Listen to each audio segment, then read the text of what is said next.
Sundar C இயக்கத்துல நடிகர் ரஜினிகாந்த் வந்து தலைவர் 173 அப்படின்ற ஒரு படத்துல நடிக்க போறாரு அப்படின்ற ஒரு அனௌன்ஸ்மெண்ட் வந்திருக்கு. அண்ட் இதை கமல்ஹாசன் வந்து ப்ரொடியூஸ் பண்றாரு அப்படின்றதையும் இப்போ அஃபிஷியலாக அனௌன்ஸ் பண்ணியிருக்காங்க. இந்த ஒரு டாக் வந்து கடந்த சில வாரங்களாகவே இருந்தது. அப்படி இருக்கும்போது சில பதிவுகளை வந்து நம்மளால பார்க்க முடிஞ்சது சோஷியல் மீடியாவில். எப்படின்னா சுந்தர் சி எப்படி தலைவரோட அது செட் ஆகாது அப்படின்னு சொல்லிட்டு இப்போ உள்ள கிட்ஸ் நிறைய பேர் கேட்குற ஒரு சந்தேகத்தை எழுப்புற ஒரு விஷயம் நமக்கு தெரியுது. சுந்தர்சி பார்த்துட்டீங்க அப்படின்னா கடைசி ஒரு 16 வருஷத்துல கிட்டத்தட்ட ஒரு 14 படத்தை அவர் இயக்கியிருக்கிறாரு. அவரோட இயக்கத்துல 14 படம் ரிலீஸ் ஆயிருக்கு அப்படின்றது வந்து ஒரு இம்ப்ரெசிவான ஒரு நம்பர். அண்ட் அந்த 14 படங்களும் பார்த்துட்டோம் அப்படின்னா மோஸ்ட்லி அரண்மனை சீரீஸ்ல வந்து கிட்டத்தட்ட ஒரு 4 படம் வருது. அதுக்கப்புறம் ஒரு காமெடி படங்களாக வருது. இப்போ இந்த கேங்கர்ஸ் மாதிரியோ இல்லை மதகஜராஜா மாதிரியோ ஆம்பலை மாதிரியோ கலகலப்பு மாதிரி கலகலப்பு 2 அப்படின்னு சொல்லிட்டு அவருடைய ஜான்ரா வந்து டோட்டல் அந்த காமெடி சைடில் இருக்கிற ஒரு ஜான்ராவா இருக்குது. நாட்டன் ஒரு ஒரு ஒரு ஆக்ஷன் பிளாக் உள்ள இப்போ கரெக்டாக இருக்கிற இப்போ நம்ம சொல்லிட்டோம் அப்படின்னா அந்த ஜெயிலர் மாதிரியான ஒரு படமும் கூலி மாதிரியான ஒரு படமும் இந்த வைப்ல இருக்கிற ரஜினி அவர்கள் எப்படி இந்த இதோட செட் ஆவார் அப்படின்ற ஒரு கன்ஃபியூஷன் இருக்குதான் நம்மளால புரிஞ்சுக்க முடியுது. பட் உங்களுக்கு யாருக்காச்சும் தெரியுமா யார் சுந்தர் சி அப்படின்னு இந்த கேள்வி கேட்குறீங்க? சுந்தர் சி யாருன்னு இப்போ நான் சொல்கிறேன் உங்களுக்கு. 1990s அவரோட என்ட்ரன்ஸ் அப்படின்ற ஒரு விஷயம் இருக்குது. வந்து முறை மாமன் அப்படின்னு சொல்லிட்டு ஒரு படத்தை அவர் வந்து டெபு பண்ணுறாரு.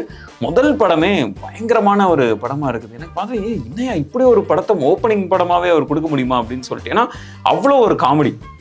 நீங்கள் இப்போது தமிழ் சினிமாவோடைய டெம்ப்ளேட் படம் அப்படின்னு நீங்கள் ஒரு டெம்ப்ளேட்டை நீங்கள் எடுக்கிறீங்கல்ல, அந்த டெம்ப்ளேட்டை கிரியேட் பண்ணுறதுல சுந்தர் சிக்கு ஒரு மிகப்பெரிய ரோல் இருக்குது.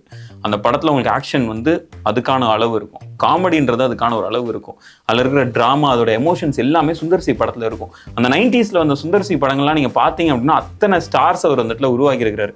நீங்கள் இன்னும் சொல்ல போனோம் அப்படின்னா கார்த்திக் இருக்கார்ல, நடிகர் கார்த்திக்கோட அப்புறம் இப்போ ரீசெண்டாக கூட நான் ஒரு போஸ்ட் பார்த்தேன். என்னன்னா நாங்கள் வந்து சின்ன வயசில் டிவி மாற்றிக்கிட்டு இருப்போம். அப்படி மாற்றிட்டு இருக்கும்போது கார்த்திக்கோடைய படம் வந்தது அப்படின்னா அந்த இடத்துல அப்படியே ஸ்டாப் பண்ணி அந்த படத்தை உட்காந்து பார்ப்போம். ஏன்னா அந்த அளவுக்கு மகிழ்ச்சி எங்களுக்கு கொடுத்துருக்காரு கார்த்திக் அப்படின்னு சொல்லிட்டு பண்ணியிருக்கேன்.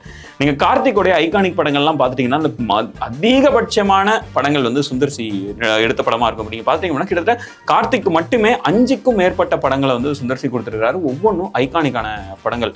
உள்ளத்தை அழித்தா மாதிரியான படங்களாக இருக்கட்டும், இல்லை மேட்டுக்குடி மாதிரியான படங்களாக இருக்கட்டும், இதெல்லாம் எத்தனை டைம் நம்ம பார்த்தாலும் சலிக்கவே சலிக்காது.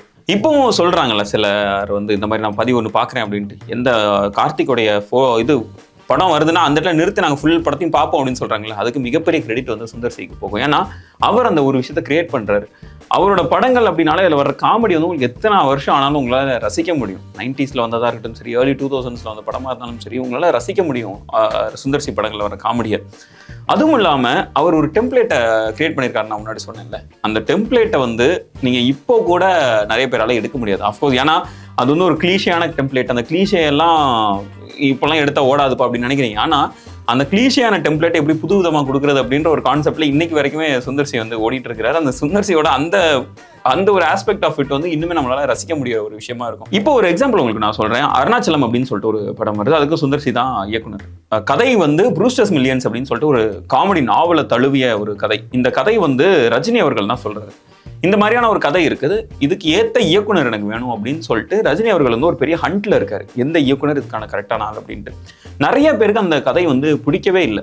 ஐயோ இந்த கதையெல்லாம் எப்படியா நம்ம கொண்டு வரது, இந்த கதையெல்லாம் எப்படி நம்ம கொண்டு வரது அப்படின்னும் போது ரஜினி அவர்களுக்கு வந்து ஒரு கான்ஃபிடன்ஸ் இருக்கு. இந்த கதையை வந்து நல்லபடியா பண்ணோம் அப்படின்னா கண்டிப்பா வெற்றி பெறும் அப்படின்னு ஒரு கான்ஃபிடன்ஸ் இருக்கு.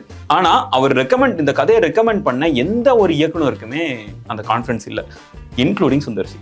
சுந்தர் சிக்கு அந்த கதை போகுது, அவருக்கு அது கான்ஃபிடென்ஸே இல்லை. ஐயோ என்னடா அது பிடிக்காம ஒரு கதையை பண்றோமேன்ற மாதிரி இல்லை. எனக்கு ரஜினி அவர்களோட வேலை செய்யறதுக்கு ஒரு நல்ல வாய்ப்பு இது, இந்த வாய்ப்பை வந்து நான் தவற விடக்கூடாது அப்படின்ற ஒரே காரணத்துக்காக அந்த ப்ரூஸ்டர்ஸ் மில்லியன்ஸ் அப்படின்ற அந்த ஒரு நாவலை வந்து ஒரு தழுவி ஒரு கதையை எழுதி அதுக்கு ஸ்க்ரீன் பிளே பண்ணி இவர் வந்து ஃபுல்லாக அந்த படத்தை எழுதுறாரு. அது கிரேசி மோகன் வந்து டைலாக்ஸ் எழுதுறாரு. அஸ் அ டைரக்டரா இந்த ஒரு படத்தை மக்களுக்கு பிடிச்ச மாதிரி மாத்துறது எப்படி அப்படின்ற ஒரு விஷயம் இருக்குல்ல. ஏன்னா இது அவர் மட்டும் இல்லை, பல இயக்குனர்கள் வந்து ஒரு ரிஜெக்ட் பண்ணுற ஒரு படம். நிறைய பேருக்கு எனக்கு இல்லை இந்த படம் என்னால் எடுக்க முடியாது, இந்த படம் எடுக்க முடியாது அப்படின்னு சொல்லிட்டு நிறைய பேர் தட்டி கழிக்கிற அந்த படத்தை சூப்பர் ஹிட் ஆக்குன ஒரு டைரக்டர் தான் சுந்தர் சி. ஏதாவது எந்த ஒரு டைரக்டருக்குமே இந்த படத்தில் கான்ஃபிடென்ட் இல்லை. ஆனால் இவர் வந்து நான் ஹிட் அடிச்சு காட்டுறேன் அப்படின்னு சொல்லிட்டு சொல்லி அடிச்சாரு. இந்த படத்தை வந்து அருணாச்சலம் அப்படின்ற படத்தை சூப்பர் ஹிட் ஆகினாரு. இன்னைக்குமே ரஜினி அவரோட கரியரில் ஒன் ஆஃப் த பெஸ்ட் படங்கள்ல அருணாச்சலம் இருக்கிறத நம்மளால பார்க்க முடியுது.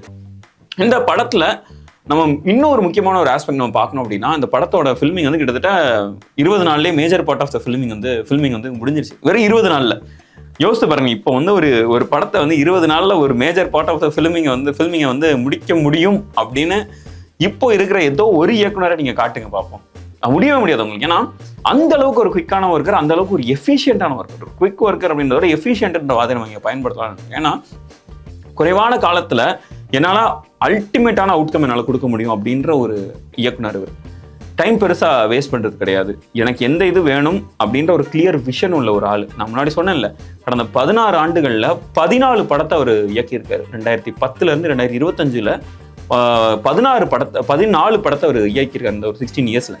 அதுவும் இல்லாமல் முதல் 3 வருஷம் அவர் டேபு ஆகுறாருல, டேபு ஆகும்போது யூஸ்வலாக நம்ம பார்த்துருப்போம். ஏன்னா ஒரு இயக்குனர் வந்து அறிமுகம் ஆயிடுவாங்க. அறிமுகம் ஆனதுக்கப்புறம் 2வது படத்துக்கு ஒரு 1 or 2 இயர்ஸ்க்கு ஒரு சின்ன கேப் இருக்கு நம்மளால பார்க்க முடியும். ஏன்னா முதல் கதை கான்ஃபிடென்ட் ஹிட் சூப்பர், 2வது படத்துல எடுக்க ஆரம்பிச்சிருவாங்க. பட் ஆனால் அதுக்கான கதை எழுதுற process, pre production, post production அப்படின்னு சொல்லிட்டு எக்கச்சக்க விஷயம் இருக்கும். அட்லீஸ்ட் முதல் படத்துக்கும் 2வது படத்துக்கும் ஒரு 1 year or 2 years கேப் ஆச்சு இருக்குன்னு நம்மளால பார்க்க முடியும். இப்போ உள்ள நிறைய பெரிய இயக்குநர்களுக்குமே அந்த ஒரு பிரச்சனை இருக்குது. அது கரெக்டாக தப்பான்றதை தாண்டி அதையெல்லாம் இல்லாத ஒரு ஆள் தான் சுந்தர் சி. முதல் 3 வருஷத்துல 6 படத்தை அவர் டைரக்ட் பண்றாரு. 6மே சூப்பர் ஹிட் ஆகுது. ஒரு மனுஷன் ஒவ்வொரு வருஷமும் 2 படத்தை டைரக்ட் பண்ணி 2 படத்துக்கு கதை எழுதி 2 படத்துக்கு ஸ்க்ரீன் பிளே எழுதி 2 படத்தையுமே சூப்பர் ஹிட் ஆக்குற ஒரு ஆள் வந்து நம்மளால இப்போ வந்து நம்மளால பார்க்கவே முடியாது அப்படின்னு நான் சொல்றேன். இன்க்ளூடிங் 2025 2 படம் ரிலீஸ் ஆச்சு இந்த வருஷம். கேங்கரஸ்னு ஒன்று, மதகஜராஜா. ஆஃப்கோர்ஸ் அதுக்கான ப்ராசஸ் எல்லாம் முடிஞ்சாலும் அந்த end of the day paper பார்த்துட்டோம் அப்படின்னா 2 படம் இந்த வருஷம் ரிலீஸ் ஆகுது. அவர் இப்போ நம்ம சொல்றோம் தெரியுமா, சுந்தர் சி அப்படின்னாலே கிளாமர் அதிகமா இருக்கு அப்படின்ற ஒரு இது இருக்குல்ல. அவருடைய படங்கள் நீங்க பாத்தீங்க அப்படின்னா மேபி லைக் இந்த வருஷத்துல இப்போ உள்ள ரீசென்ட் படங்கள்ல அது இருக்குதான்னு கேட்டா கண்டிப்பா இருக்கிறதுல மறுக்கிறதுக்கு எதுவுமே கிடையாது. ஆனா அவருடைய ஏர்லி டேஸ் படங்கள்லாம் நீங்க பாத்துட்டீங்க அப்படின்னா அந்த படங்கள்ல பெருசா அந்த மாதிரியா எதுவுமே இருக்காது. இப்போ உள்ள ட்ரெண்டுக்கு ஏற்ற மாதிரி அவர் இதை மாத்தி இருக்கிறாரா, இது கரெக்டா தப்பான்ற கான்வர்சேஷனுக்குள்ள நான் போக விரும்பல. அண்ட் இதுக்கு முன்னாடி நீங்க ஒரு விஷயத்த நம்மளால பார்க்க முடியும். அன்பே சிவம் மாதிரியான ஒரு அமேசிங் படத்தை டைரக்ட் பண்ண ஒரு இயக்குனர் வந்து சுந்தர் சி.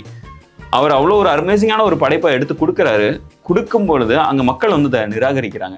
அது வந்து அவருக்கு ஒரு மிகப்பெரிய வழியை கொடுத்துச்சு அப்படின்னு சொல்லிட்டு பல இடத்துல அவர் சொல்லியிருக்காரு. இப்பவும் கூட வந்து சார் அன்பே சிவம் ரொம்ப ஃபேவரட் படம் சார் அப்படின்னு யாராச்சும் வந்து என்கிட்ட சொன்னாங்கன்னா எனக்கு ஒரு கோபமும் ஒரு வருத்தமும் பயங்கரமா இருக்கும், ஒரு வேதனை இருக்கும். நீங்கெல்லாம் அந்த காலத்தை எங்க போயிருந்தீங்க, அப்போ வெளியா இருந்தது அந்த டைம்ல நீங்க என்னோட அந்த அன்பே சிவம் படத்தை பாராட்டி இருந்தீங்கன்னா அந்த படத்துக்கு வந்து எந்த ஒரு லாஸ் ஆயிருக்காது, அந்த படம் வந்து ஒரு பெரிய லாபத்தை ஈட்டி இருக்குமே, நான் அதே மாதிரியான ஒரு படத்துக்கு நான் எடுக்க போயிருப்பேனே அப்படின்ற ஒரு இது இருக்குது. அதே மாதிரி அவருடைய அந்த ட்ரெண்ட், அவருக்குன்னே ஒரு ஐகானிக் செட் இருக்குதுல்ல. என்னோட படத்தில் காமெடி இருக்கும், என்னோட படத்தில் ஆக்ஷன் இருக்கும், என்னோட படத்தில் எமோஷன்ஸ் இருக்கும். அதுவும் இல்லாமல் என்னோட படத்தில் நல்ல நல்ல சாங்ஸ் இருக்கும். நீங்கள் சுந்தர் சி படங்களில் வர ஒவ்வொரு சாங்ஸும் பாருங்கள், செம்மையாக இருக்கும். நிறைய பாட்டு நீங்கள் ஃப்ரம் முறைமாமன்லேருந்து இப்போ வர்ற மதகஜராஜா வரைக்கும் பாருங்கள், எல்லா படத்துலையுமே ஏதாச்சும் ஒரு ஐகானிக் சாங் இருக்கும். அரண்மனை 3, அரண்மனை 2, அரண்மனை 1 எந்த படமாக எடுத்தாலும் சரி ஐகானிக்கான சில சாங்ஸ் செம மாசா இருக்கும். ஸோ இந்த மாதிரியான ஒரு மியூசிக்கல் நாலேஜோ இந்த கமர்ஷியல் ஸ்பேஸை இந்த அளவுக்கு கரைச்சி குடிச்ச ஒரு இயக்குனர் வந்து எனக்கு தெரிஞ்சு அட் ப்ரெசென்ட்ல நம்ம இல்லை அப்படின்ற மாதிரியே நம்ம சொல்லிடலாம். அண்ட் அதுவும் இல்லாமல் இன்னொரு முக்கியமான ஒரு விஷயத்த நான் சொல்லணும்னு நினைக்கிறது அப்படின்றது, ஒரு 10 வருஷத்துக்கு முன்னாடி அல்லது ஒரு 10-12 வருஷத்துக்கு முன்னாடின்னு வச்சுக்கலாமே, அந்த காமெடி ஜான்ரா படங்கள் வந்து ட்ரெண்ட் ஆகுது. எக்கச்சக்க காமெடி படங்கள். இப்போ வந்து எப்படி ஒரு ஆக்ஷன் இந்த பிளட்டியான ஒரு படம் இப்போ உங்களுக்கு எப்படி ட்ரெண்ட் ஆகுதோ, ஒரு 12-13 வருஷத்துக்கு முன்னாடி காமெடி படங்கள்லாம் பயங்கரமா பூமாச்சு. எங்க பார்த்தாலும் காமெடி படம் வந்துச்சு.